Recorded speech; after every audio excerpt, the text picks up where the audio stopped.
What is up, everyone? Circflex here.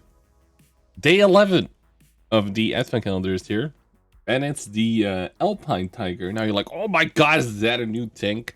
No, it's a WZ Juan. Okay, just with a basically like a 3D skin, I guess, from how they used to do it, where the 3D skin would just make it a different tank, as in like a different slot and another tank to 3 mark, even though it's the same tank. So it's gonna set you back 11,300. I don't have one. Don't think I'll be getting one.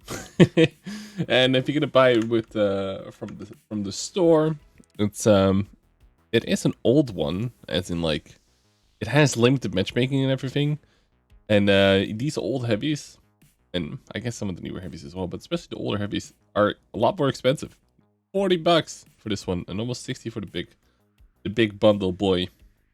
So what do you get? You get an Alpine Tiger. That's what you get. Like I said, it has limited matchmaking, so if that's something you're really interested in, then, you know, that's there for you. Armor-wise, it is a pike nose. You can see. So that upper plate is actually fairly decent against tier 6. Fairly decent against tier 7. And it might even be decent against a bunch of tier 8. Okay. Do keep in mind that the cupolas, as you can see, are quite weak. 180, 168. Okay. Now they are kind of difficult to hit at longer ranges, but short ranges, or if you're face hugging somebody with this tank that is pretty low to the ground, people will just shoot down into your cupolas. Not much you can do about it. Also, your lower plate is not very good, but not completely awful. I guess it's like about a 180, but as you can see, if you angle your tank, then your upper plate becomes worse. Also, because of the pike nose, if you start going around corners like this, you have to be a little bit careful. But you can see that the armor is kind of troll, but then you realize that they can shoot the front road wheel here. So it's a bit of a weird tank, and also, as you can see, it's still armor is like 200 or something like that. So it does really well against like lower tier, but you're gonna be fighting tier 8 for the most part, even in these limited matchmaking tanks, and even some tier 9s, which will basically shoot right through you. The advantage is though that you can go 50. Hard way isn't great, but you can reach 50. Fighting his gun oppression is also really annoying to fight around. These limited matchmaking tanks have low base span, as 186 on a heavy tank is extremely low at tier 8 nowadays. And it has 250 heat, which you might think is an advantage or not over the APCR that, let's say, the IS-6 gets. Because it's extremely slow. But it does get you 250 pen instead of the 226 or something that the IS-6 has. 380 view range is just good enough. This means that you can run basically ventilation, food, and a good crew to get to almost max view range. The shell cost 5,600 there. Is a lot, or 1,000 for a regular shell for 390.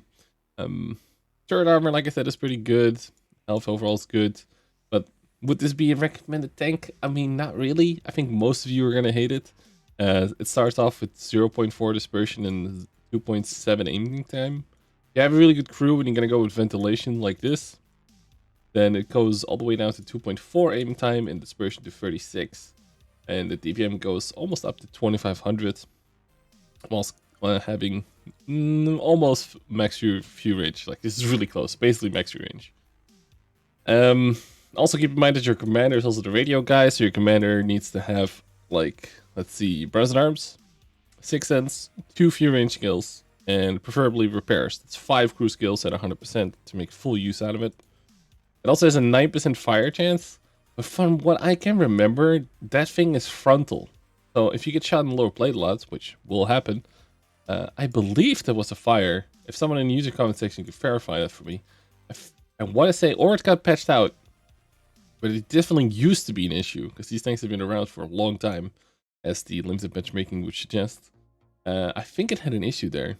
If it becomes a real big issue and you still want to run food instead of vents, you could run the preventative, or what is it called? Bounty protection technology, which is repair speed, which is nice. 100% health to an ammo rack, fuel tank, and engine durability as well.